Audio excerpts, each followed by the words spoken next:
बिल्कुल, देखिए big stock में सबसे पहला मैं ले रहा हूँ डिवीज़ लैब्स। ये एक बहुत ही इंटरेस्टिंग रिपोर्ट आई है।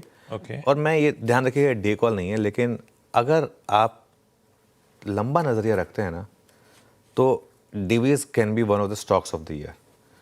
सीडीएमओ प्लेयर भी है, एपीआई में भी है। और इसका थोड़ा एक साल का चार्ट दिखाएंगे मुझे, जरा एक डिवीज़ का एक साल का चार्ट दिखाइएगा। ये तो एक महीने का चार्ट है, ये 12 महीने का चार्ट है। काफ़ी वॉलेटाइल रहा है स्टॉक, लेकिन सिटीज़ मान रहे हैं कि 2026 से डिवी का हो सकता है। उन्होंने 9140 के टारगेट दिए हैं, बड़े टारगेट हैं।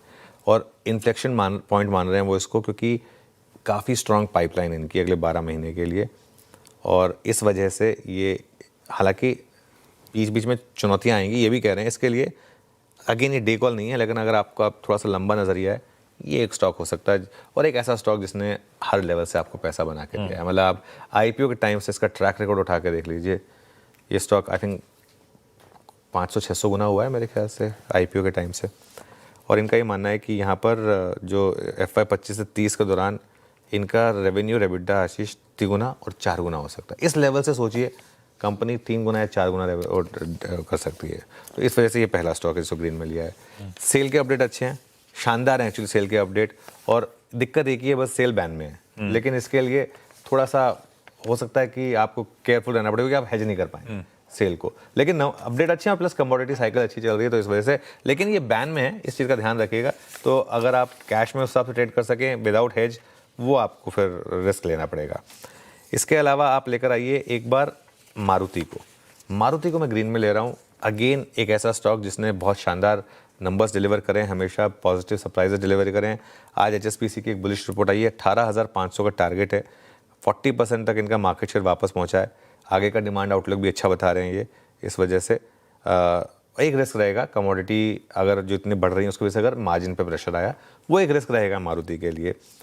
इसके अलावा 2 और स्टॉक्स हैं, 3 और स्टॉक्स हैं एक्चुअली। पहला है एक्सिस बैंक के Q3 के अपडेट्स जो हैं वो ठीक ठाक हैं।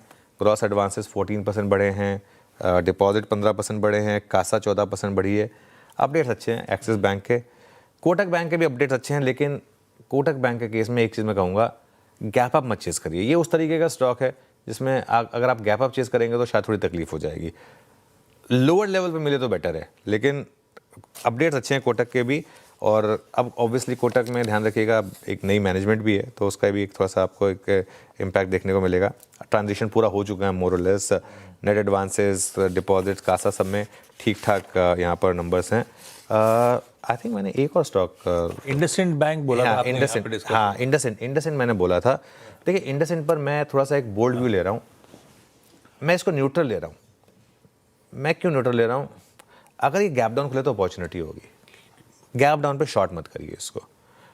क्यों? पिछला क्वार्टर याद है आपको? इतने खराब नंबर पे स्टॉक ने बॉटम बनाया था। और अब उसके हिसाब से ठीक है, डिपॉजिट ग्रोथ कम है, लेकिन अब एडवांसेस ग्रोथ कम है, लेकिन अब नई मैनेजमेंट आई है। और अब वो थोड़ा सा उसी हिसाब से, राजीव आनंद जी बहुत ही एक सधे हुए CEO हैं। उन्हें पता है कि सिस्टम में क्या गलतियां हैं, क्या नहीं है। तो वो अगर लोन ग्रोथ उनकी कम हुई है, तो वो एक हो सकता है कि सोची समझी स्ट्रैटेजी हो। पिछले क्वार्टर में किचन सिंकिंग हो चुकी है। अगले कुछ क्वार्टर में इंडसइंड बैंक के नंबर थोड़े खराब रहेंगे, ये आप मान के चलिए। लेकिन अगर वाकई में इतना खराब होता तो स्टॉक अब तक प्रीवियस लोस को तोड़ चुका होता। ऐसा नहीं है। तो इस वजह से ये देखिए, जब से वो कांड हुआ था उसके बाद से ये स्टॉक में लगातार एक्चुअली लोअर लेवल से सिर्फ रैली है। उस पर पिछले क्वार्टर में भी हमने बोल्ड कॉल ली थी, तब तो 750 पर था कि खराब नंबर पे ये स्टॉक चलेगा। याद है। इसलिए आज मैं फिर कह रहा हूँ कि अगर गैप डाउन हो तो शॉर्ट करने की गलती मत करिए स्टॉक को, अनलेस इसमें कुछ अलग ही निकल कर आ जाए, SFIO के उसमें, या इसमें कुछ एकदम ही कंप्लीट अलग निकल कर आ जाए। अब तक हम ये मान के चल रहे हैं कि ये पूरा का पूरा मामला जो था वो बैड जजमेंट का था, कोई फ्रॉड का मामला नहीं था। वही इंटैक्ट रहेगा व्यू। तो ठीक है, ट्रांजिशन फेज है, तो उस वजह से थोड़ी दिक्कतें होंगी। ग्रीन इसलिए नहीं ले रहा हूँ क्योंकि नंबर तो खराब ही है, तो इसके लिए ग्रीन थोड़ा बनता नहीं है। वैसे एक चीज़ क्या होती है कि आपका ट्रेड में पैसा कहाँ बनेगा। अब प्री ओपन में स्टॉक कहाँ सेटल होता है वो थोड़ा ना टारगेट होता है। अब जैसे मान लो 899 पे है आप, अब कहने को हम ये कह दें कि सेल विद 880 टारगेट, अब वो खुले 875 पे हम स्टैंप लगा दें टारगेट हिट, उसका कोई लॉजिक है, कोई मतलब है? कोई जो एक्शनेबल इन्फॉर्मेशन क्या है? एक्शनेबल इन्फॉर्मेशन ये है कि क्या गैप डाउन के बाद स्टॉक गिरेगा या चलेगा। मेरा ये मानना है कि अगर गैप डाउन हुआ तो स्टॉक नहीं गिरेगा और ज़्यादा, और लोअर लेवल पे मुझे लग रहा है कि रिकवरी आ सकती है। Got it.